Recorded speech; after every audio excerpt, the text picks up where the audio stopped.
Bueno, buenas tardes. Hasta el momento estaba solo, por lo menos ya no estoy más solo. Y la clase de hoy era de repaso, así que quedo a las resultas de las preguntas que ustedes quieran hacer. Bueno, ahí yo le hago una, pero espere que estoy buscando el artículo. No hay problema.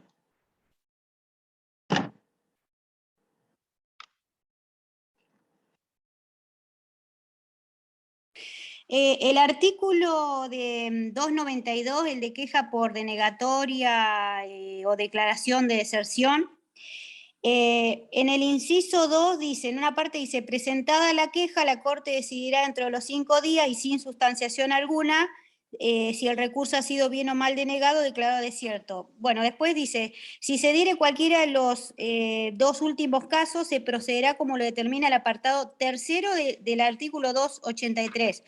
Entonces yo voy al 283 y dice, providencia de auto, dice, recibido el expediente en la Corte, el secretario dará cuenta, previa vista si corresponde al Procurador General, que será notificada en el domicilio constituido a los interesados. Después dice, las demás providencias quedarán notificadas al Ministerio de Ley. Entonces no entiendo qué sería lo que hace la Suprema remitiéndome a esa parte del artículo, porque no encuentro el apartado, digamos, porque es muy cortito.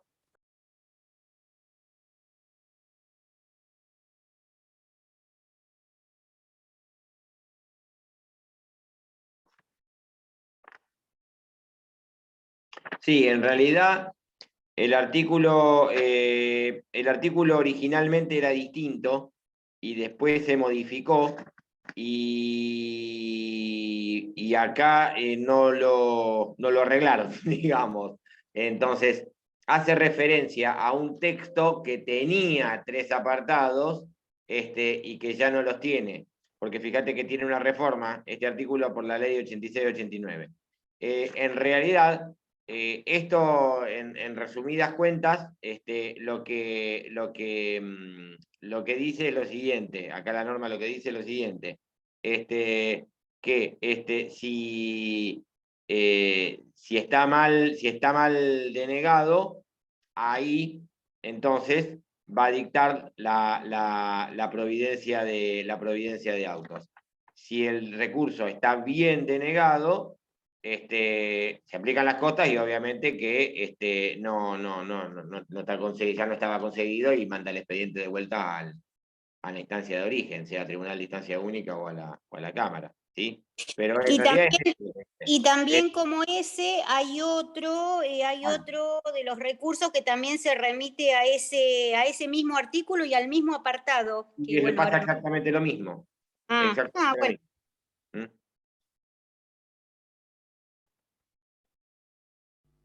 Profesor, ¿Otra? buenas tardes, ¿qué tal?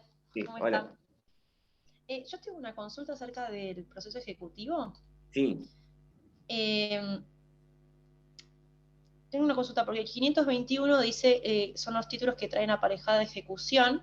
sí, Por traer aparejada ejecución entiendo que no se tiene que proceder a la preparación de la vía, ¿correcto? tal cual, tal cual. Bien, entonces el inciso 2 dice el instrumento privado Sí, suscripto por el obligado. sí. Mi consulta es, por ejemplo, un contrato de locación suscrito entre dos partes, ¿trae aparejada ejecución o tiene que ser Ojo, reconocido por el deudor? para que traiga aparejada ejecución, dice, hay que leerlo entero, el instrumento privado, suscrito por el obligado, reconocido judicialmente, es decir, con la vía ejecutiva preparada, o la firma certificada por escribano. ¿Está claro? Claro, o sea, siempre un contrato de locación va a tener que Un proceder por la contrato, un preparación contrato de de la vía. locación, claro, el contrato de locación en principio es un instrumento privado. Si el Sí, contrato, si vos iniciás un cobro ejecutivo de alquileres, que es algo, un tipo de proceso recontra frecuente. Si vos tenés, si el contrato de alquiler lo firmaron, no sé, en la inmobiliaria, ¿no es cierto? Y es sí. solamente delante del martillero, y es solamente un instrumento privado, simple, sin firma certificada, vas a tener que preparar la vía ejecutiva. ¿Está claro? Si la firma está certificada por escribano, Respecto de la autenticidad no, pero sí va a haber una intimación a que exhiba el último recibo. ¿Sí? Bien, y tengo otra consulta también. En cuestión de inhibición, Sí. porque esta pregunta me la hicieron en el cuatrimestre anterior y yo no supe responderla y como que nunca me quedó clara la respuesta correcta. Me habían hecho una pregunta en relación a si yo quiero inhibir a alguien, por ejemplo, para evitar que ese deudor pueda vender su casa, por ejemplo, pueda disponer de su casa. Sí. Bien, entonces anoto la inhibición en el registro de propiedad inmueble, ¿verdad? Sí. Ahora, esa persona, por ejemplo, si tuviese un barco, sí puede disponer de ese barco. Entonces, para que alguien esté inhibido por completo, digamos, tengo que anotar esa inhibición en todos los registros o se hace Claro, extensivo. porque vos le vas a bloquear, entre comillas, la posibilidad de disponer un bien registrado en ese registro, a la Claro, redundancia. Pero, es decir, la inhibición que traes, esto inclusive lo dijimos en clase, ¿eh? Yo inclusive cuando hablé de sí, sí, inhibición les dije, ojo, que si ustedes se anotan la inhibición en el registro de la propiedad inmueble, sin ir a un barco, porque la verdad que no son muchas las personas que tengan un barco, pero sí un auto, un vehículo, ¿sí? Entonces, eso es más frecuente que tener un barco, no sé, sí, porque fue lo un que se me barco. ocurrió, pero Un sí. barco no tengo ni lo que vaya a tener, pero no de papel en todo caso, pero Pero también está no está también el caso del caballo pura sangre, que ahí también algo hablan en unos papeles que yo Ah, tengo también. que se anota en un registro que no sé cómo se llama, sí, pero de pura vos sangre. bloqueás, claro, sí, sí, pero vos bloqueás la posibilidad de disponer el bien que corresponda a ese registro. Por eso yo Claro, normalmente, en clase les decía, yo recomiendo trabarla por lo menos en el registro, no solamente en el de propiedad inmueble, sino el de propiedad automotor. claro. Inclusive yo les decía en clase, es más frecuente vender un auto, es decir, la gente cambia más rápido el auto que de casa, ¿está claro? Entonces, por ahí la posibilidad es vos de bloquearle el dominio o la efectividad del bloqueo de dominio va a ser más frecuente. Obviamente que si vos sabés que tiene un barco, si vos estás, yo qué sé, la medida es contra una empresa pesquera, y eso, bueno, sí, obviamente que sí, trabarle en el registro nacional de buques. Pero de lo contrario, cualquier mortal no tiene, no tiene un barco. Ojo, vos sabés que Bien, tiene una embarcación, perfecto. sí, sabés por dónde correrlo al deudor. Sí. Bien, Pero en principio, por lo menos, registro de propiedad de mueble y registro de propiedad automotor. ¿Sí? perfecto, perfecto. Pero uno tiene que estar atento a eso, a Claro, interponerlo en los registros, claro, digamos. pero a la pregunta tuya, Rosario, si vos le trabás la inhibición del registro de propiedad inmueble, eso mañana va a vender el auto y lo vende. Y lo vende, claro. Y lo Claro, claro, vende, claro. porque el registro de la propiedad automotor no está enterado de la inhibición que vos trabajaste en el registro de propiedad inmueble. Son dos cosas totalmente distintas. Perfecto, perfecto. Doctor, yo le hago una pregunta, pero tiene que ver con o sea, no es que no entiendo la palabra. La palabra sustanciación, cuando Sí, se dice sin sustanciación es que no se corre traslado, tal pero cual. también yo la veo, lo que he leído que dice, la sustanciación no suspende el proceso. ¿Ahí se refiere a la palabra trámite? ¿O Claro, a qué se sí, sí, está sí. refiriendo la No, no, palabra pero se sustanciación? refiere, no, pero yo no lo vi nunca, la sustanciación no sorprende el proceso, pero la sustanciación siempre tiene sí, a veces el término sustanciación se refiere al trámite de un proceso o de un incidente, ¿está claro? Pero un Bueno, trámite que implique escuchar las dos voces, es decir, a las dos partes, ¿está claro? Necesariamente sustanciación implica es peticionario y contraparte, ¿sí? Bilateralidad. cuando y cuando en una frase dice la providencia de autos, o sea, ¿auto se refiere a la palabra trámite o...? Sí, la providencia de autos es que pase a resolver.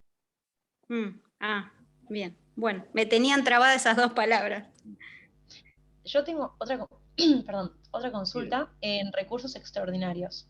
sí. Cuando dice que se le corre traslado a la otra parte por ejemplo, 5 días. El memorial, Eh, ¿Cómo? del memorial. Del memorial.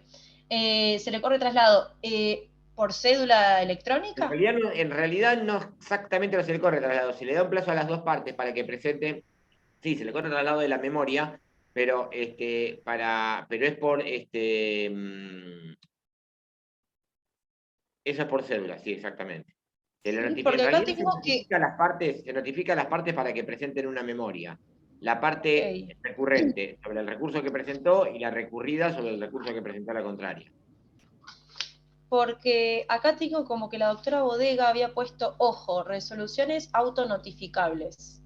No, Y, ella lo que dijo es lo siguiente. No, lo que pasa es que las resoluciones, esto vale para todo, no solamente para los recursos extraordinarios. El tema es el siguiente, que a partir de octubre del año pasado empezó a regir el último hasta ahora reglamento de presentaciones y notificaciones electrónicas, que es la acordada 4039 de octubre del 2021. La acordada 4039 establece un régimen denominado resoluciones autonotificables, que consiste en lo siguiente, que cuando el juez estampa la firma digital, porque ya no es más hológrafa, en la resolución judicial, automáticamente esa resolución se notifica. Es decir, al firmar la resolución no hace falta. Toda la vida el esquema fue el siguiente. Se dictaba la resolución, el juez la firmaba y después se notificaba. Es decir, se notificaba por nota o se enviaba la cédula. Ahora, al firmarla digitalmente, automáticamente se dispara la notificación a las partes involucradas. Eso se llama, ese sistema se conoce con el nombre de resolución autonotificable, precisamente porque no hace falta librar una cédula para notificarla. ¿Está claro? entonces, digamos que perdón, quizás no entiendo, no comprendo, ¿se notifica en el mismo día entonces? ¿El juez lo Exactamente. sella? Exactamente. O sea, no Ayer, se corre por traslado ejemplo, por 5 días ahora, simplemente en el ayer mismo día. el juzgado, un juzgado dictó una sentencia y el mismo día, en el mismo momento que la dictó, que la firmó el juez, a mí me llegó la notificación de la sentencia. Y ya Y vos a empezás con partir de ahí empieza a correr el plazo. Al otro día ya empieza a correr el sí, plazo. sí, además, sí, y en este caso sí, el otro día, porque fíjate que me notificaron un jueves, notificación Por electrónica, eso. y que empieza a correr el viernes. O sea Sí. que, es más, yo ya hoy a la mañana estaba llamando a mi clienta para firmar, porque encima además me habían rechazado lo demás.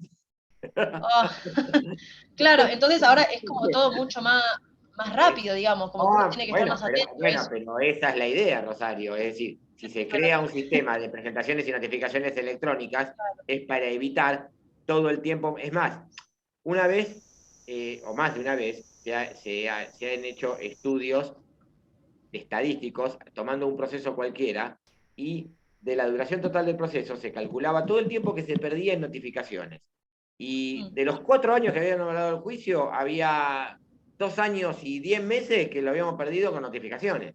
¿Entendés? claro, A veces vos librabas, antes salía una resolución, yo hacía la cédula, la presentaba en el juzgado la mandaba a la oficina de notificaciones, se la daba al notificador, el notificador la dirigenciaba, después le devolvía al juzgado, todo eso un mes y medio, eso multiplicarlo por la cantidad de notificaciones. Se perdía ah, claro, muchísimo.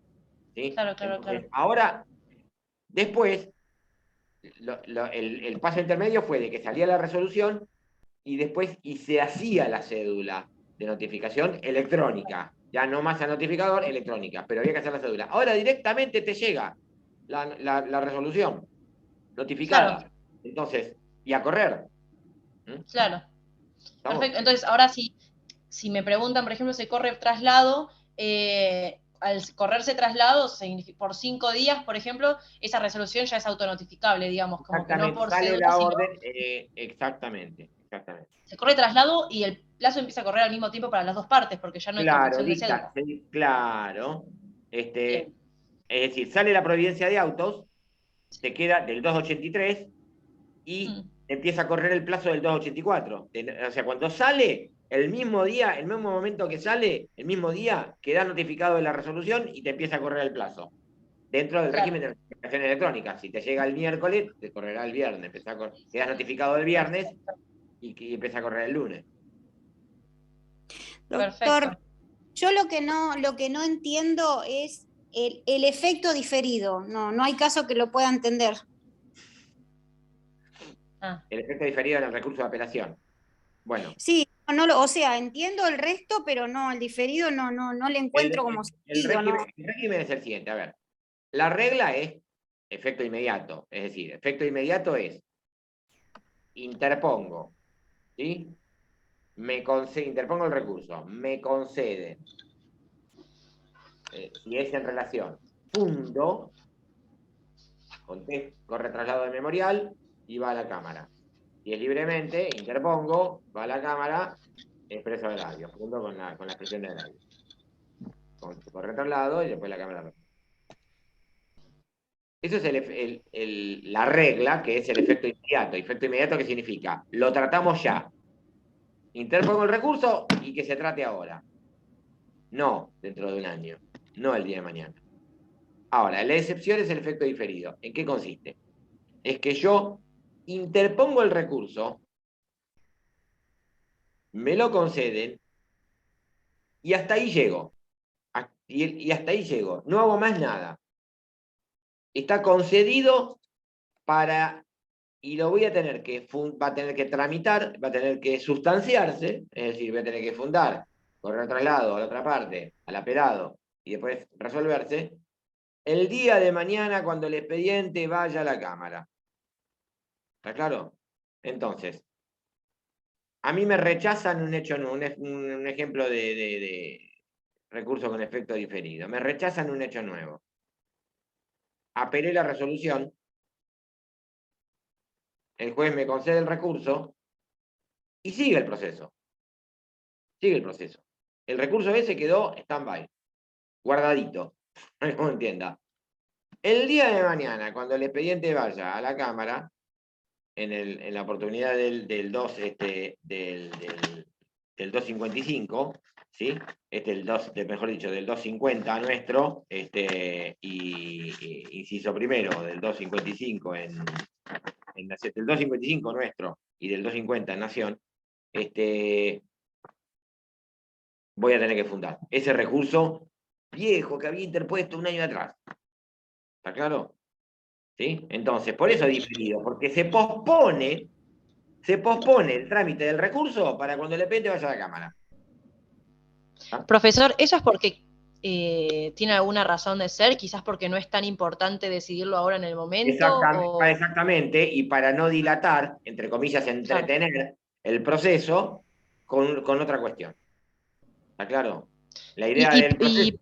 Sí, te escucho. Por ejemplo, una intervención de un tercero, o ¿cuál podría ser un ejemplo? El rechazo del pedido de Ah, intervención. el rechazo. Sí. Doctor, le hago una consulta.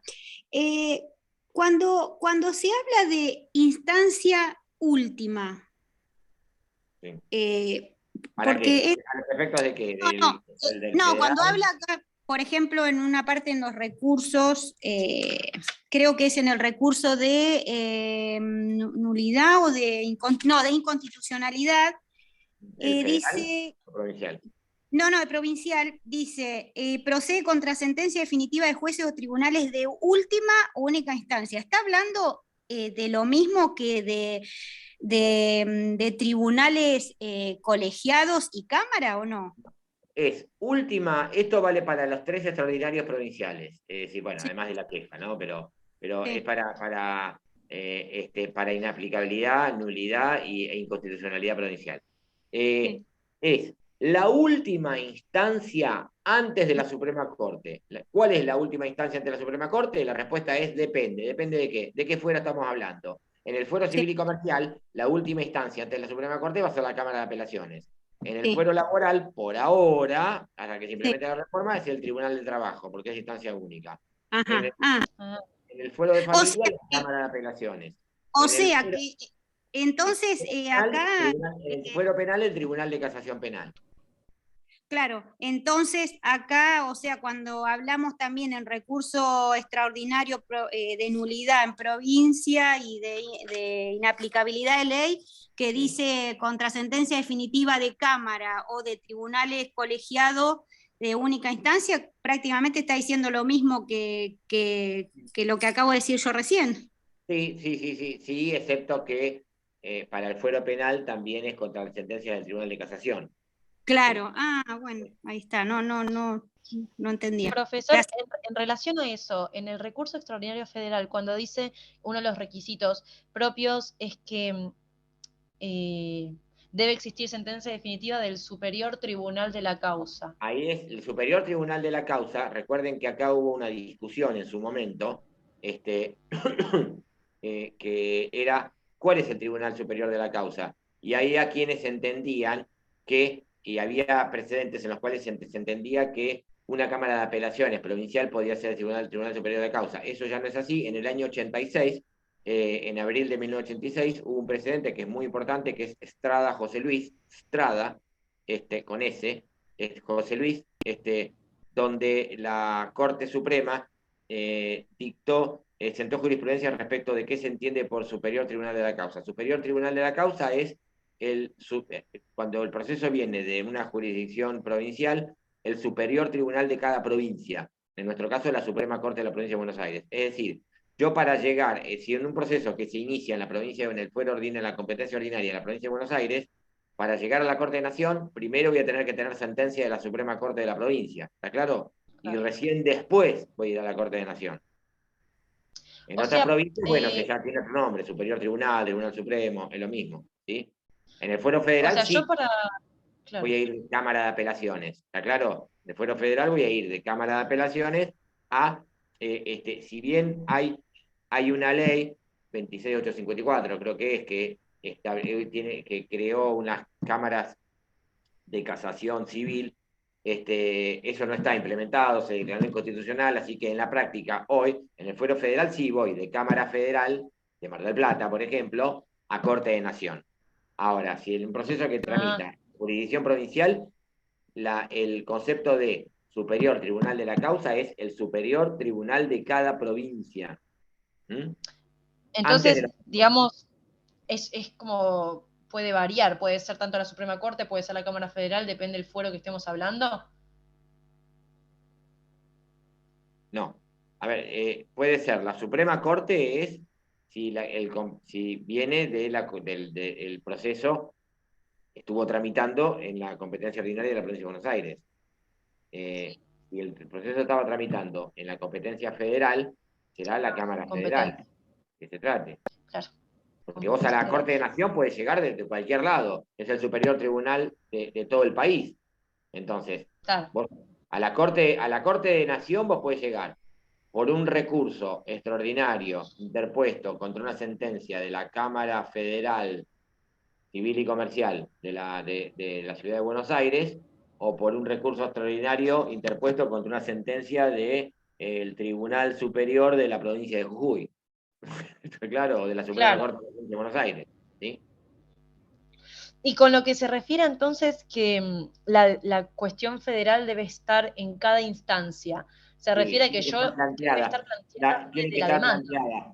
Claro, si vos sos actora en la demanda, si vos sos demandada en la contestación, y al interponer, y cuando haya fundado los recursos en cada una de las instancias. Y además, no solamente tiene que estar planteada la cuestión federal, sino que la Corte exige que vos indiques cuáles son los derechos constitucionales lesionados, involucrados, de propiedad, de igualdad, de libertad de ejercer el comercio, de trabajar, el que fuera. ¿Sí? Bien. Claro. En ese caso, para poder cerrar bien la idea sobre el recurso extraordinario federal, que uno plantea, por ejemplo, que se está invalidando una ley, por ejemplo, ¿no? Que en la resolución se invalida una ley o tratado nacional, ¿verdad? O que la sentencia es repugnante con la Constitución, por ejemplo, se tiene que... no entiendo cómo, por ejemplo, si uno ¿Cómo lo planteas en la práctica, la cuestión federal? Claro, como algo práctico. Es un apartado más de la demanda, por ejemplo, donde pones, plantea cuestión federal, 2 puntos, que dejo expresamente planteada ante la, que para el caso que se rechace la presente demanda o la pretensión deducida en esta demanda, dejo planteada expresamente la cuestión federal por lesionarse los artículos tal y tal y tal y tal de la Constitución Nacional. Claro, uno como que se lo resguarda por si lo llegan a... Es eso, es un resguardo. Uno se lo resguarda. Ahora sí entiendo, porque como uno de los requisitos en el artículo 14 de la ley 48 dice que la sentencia fuese repugnante con la Constitución. Entonces yo digo, ¿cómo la sentencia? Si tiene que estar desde el primer momento en la No, demanda. pero vos lo decís, claro, vos decís, vos lo que estás haciendo es, entre comillas, abriendo el paraguas. Es decir, Claro, si cuando dicten sentencia me rechazan la demanda, yo ya dejo planteada la cuestión federal. perfecto. Claro. Y supongamos que la demanda te rechaza, en la sentencia te rechazan la demanda, y te pones recurso de apelación. Si para el caso que me rechacen el recurso de apelación, dejo planteada la cuestión federal. Te rechazaron el recurso de apelación, metiste un recurso extraordinario de inaplicabilidad de ley a la Suprema Corte de la Provincia de Buenos Aires. En el recurso extraordinario de inaplicabilidad de ley, otro apartado. Para el caso que se rechace este recurso extraordinario, dejo planteada la cuestión federal. Lo mismo. Ahora, si uno se olvida, quizás se le pasa no plantearlo en una de las instancias, lo perdió. Porque en la Corte el control que hay es tan riguroso que van a buscar cualquier error formal, defecto formal en el recurso o en alguna cuestión previa para los efectos de declararlo inadmisible. Ustedes ya le explicaron el tema de la acordada, la acordada 4 del 2007, la cantidad de renglones, la cantidad de carillas, bueno, eso. Ahora, una excepción a que debe estar interpuesta en todas las instancias es, por ejemplo, en el caso de la arbitrariedad en la sentencia. Puede ser, sí. Que quizás la sentencia fue arbitraria y se plantea, y está dañando, por ejemplo, es tan arbitraria que está dañando un precepto constitucional. Sí. Bien. Y cuando dice que tiene que ser de forma inequívoca, entonces es como que debe bastarse a sí misma, ¿verdad? Como que el juez no tenga que evaluar. Y además, eso que sea inequívoca, te repito, tiene que indicarse cuáles son, no basta con decir, por violar la Constitución, no, cuáles son las normas involucradas. Perfecto, claro. ¿Cuáles son? Perfecto. Muy bien.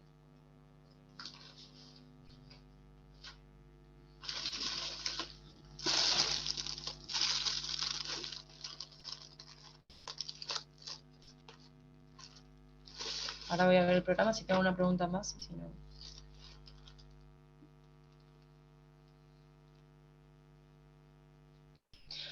última consulta, profesor, que quizás no me quedó claro. El tema de los recursos en el proceso ejecutivo, que es un tema que me quedó quizás medio inconcluso. Sé que el demandado, perdón, el actor puede interponer recursos siempre, apelar siempre, y el ejecutado solo se interpuso excepciones.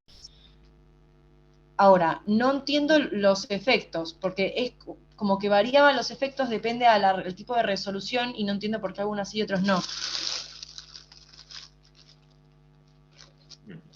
Acá lo tengo mejor explicado igual.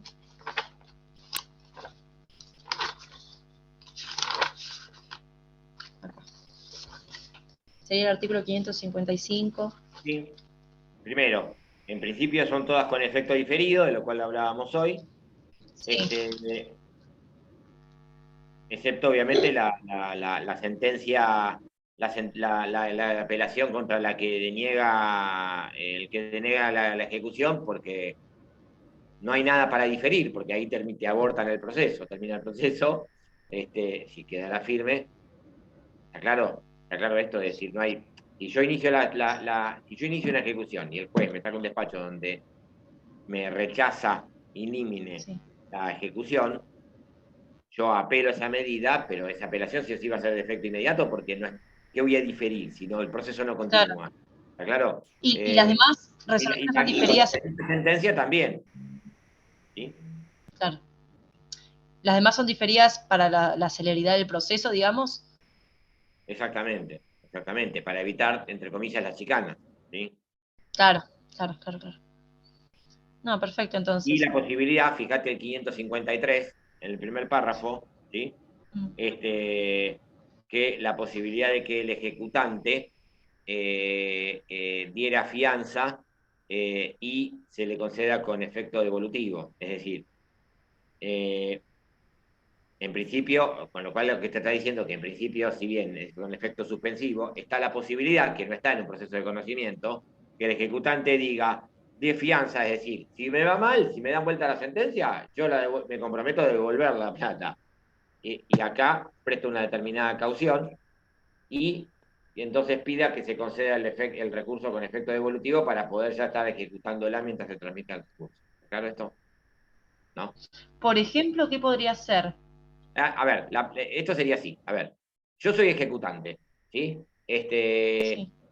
Sale la sentencia de trance y remate haciendo lugar a la ejecución. Condenan al ejecutado a pagar la suma de 500.000 pesos más intereses, gastos y costas. ¿Sí? El ejecutado, que había opuesto excepciones, o sea, inhabilidad de título, la más Sí. común, y se le habían rechazado, interpone recurso de apelación. En principio, ese recurso de apelación sería con efecto suspensivo, es decir, detiene la ejecución de la sentencia, se va a la Cámara y yo ejecutante tengo que seguir esperando. ¿Está Ah, claro? Que la Cámara sí, resuelva. Esta es la regla, eso es el efecto suspensivo.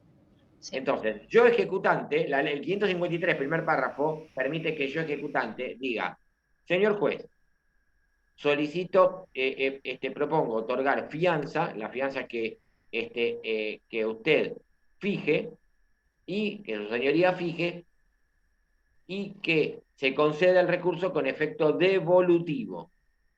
Claro. Entonces, el juez me dice, bueno,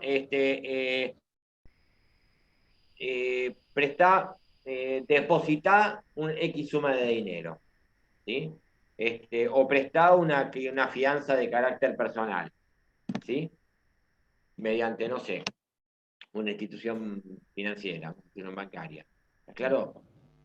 Entonces, y te dejo o sea, concedo el recurso con efecto devolutivo y por lo tanto yo ejecutante, mientras tramita el recurso de apelación del ejecutado, puedo ejecutar la sentencia. Ahora, si me va mal, yo estoy garantizando, prestando una caución para garantizar que lo que cobré y voy a tener que devolver, el ejecutado va a poder recuperarlo. ¿Está claro esto? Porque Claro, o si el sea, si prospera la Claro, apelación del porque ejecutado, si yo prospera la pierdo. apelación, lo que yo le cobré mientras tanto, yo ejecutante le cobré mientras tanto, lo voy a tener que devolver. Claro, claro. Ahora, si no prospera, Recuerden que en me materia de devuelven la juicio caución. ejecutivo, de materia ejecutivo, de juicio ejecutivo, la sentencia del juicio ejecutivo no es considerada sentencia definitiva a los efectos del recurso extraordinario. ¿Por qué? ¿Por qué no es considerada sentencia definitiva? ¿Por qué?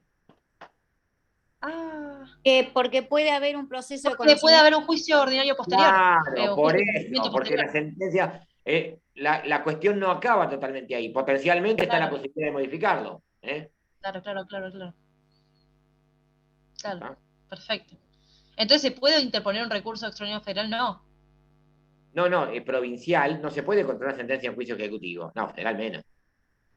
No, pero no, claro. No, No, vos pero buscás, provincial no, entonces. buscás jurisprudencia de la Suprema Corte en materia de juicio ejecutivo, no vas a encontrar un fallo. Claro. ¿Y si es muy arbitrario? ¿Y si es muy arbitrario, qué posibilidad tengo? Ninguna. No, no, es muy arbitrario, iniciarás un juicio de conocimiento posterior, pero no tenés ninguna posibilidad No tengo de mucha chance. Ok, ir a la Suprema Corte. perfecto. Entonces, si no prospera la apelación del ejecutado, me devuelven a mí la fianza que yo aporté. Claro, sí, sí, obviamente. Sí, sí, Ok. desde luego, desde luego. Doctor, le hago una Perfecto. consulta. En una parte de la parte de juicio ejecutivo dice que si el actor opta por un proceso de conocimiento y el demandado se opone, lo decide el juez. Pero yo digo, ¿cómo el actor va a decidir en vez de, o sea, porque los procesos ejecutivos son más rápidos, ¿cómo que va a querer decidir por un proceso de conocimiento? Sí, pero en el proceso de conocimiento tiene mayor ¿Será por los testigos y todo eso? posibilidad, claro, mayor posibilidad probatoria. Ah, por eso. Y además hay otra cosa, que vos en un juicio ejecutivo, lo Sí. único que reclamás es Mm. la suma de dinero que está en el Claro. título ejecutivo, con más sus intereses.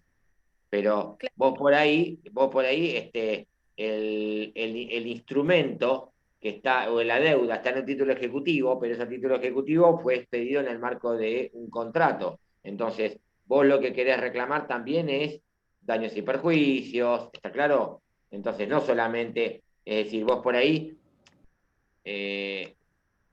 podés reclamar la suma que está ahí es solamente un aspecto de todos los daños que vos sufriste. Es decir, o un rubro, el daño emergente, pero vos por ahí sufriste pérdida de chances o el daño moral. Todo eso en el juicio ejecutivo no lo puedes reclamar. ¿Está claro? Entonces, vos querés reclamar todo. Entonces, en vez de ir por un proceso de. El juicio ejecutivo es limitado para el ejecutado, pero también es limitado para el ejecutante. ¿Sí? Entonces, Claro, pero sí, yo me imaginaba que yo era eso, entiendo, pero no es que, hay una compañera de ustedes que me hizo la misma pregunta por mail, hace como 2 meses. pero yo me imaginaba que era por eso, pero no es que él inicia un juicio ejecutivo y después como que se arrepiente y dice, no, ahora que uno de conocimiento, no es. No, va por la vía de conocimiento, directamente. Listo. Bueno, yo ya no tengo más preguntas. No, yo Rosario, tampoco.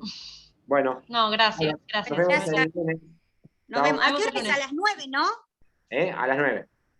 Listo, bueno, Listo. nos vemos. Chao, chao. Gracias, profesor. Adiós. Chao, doctor, gracias.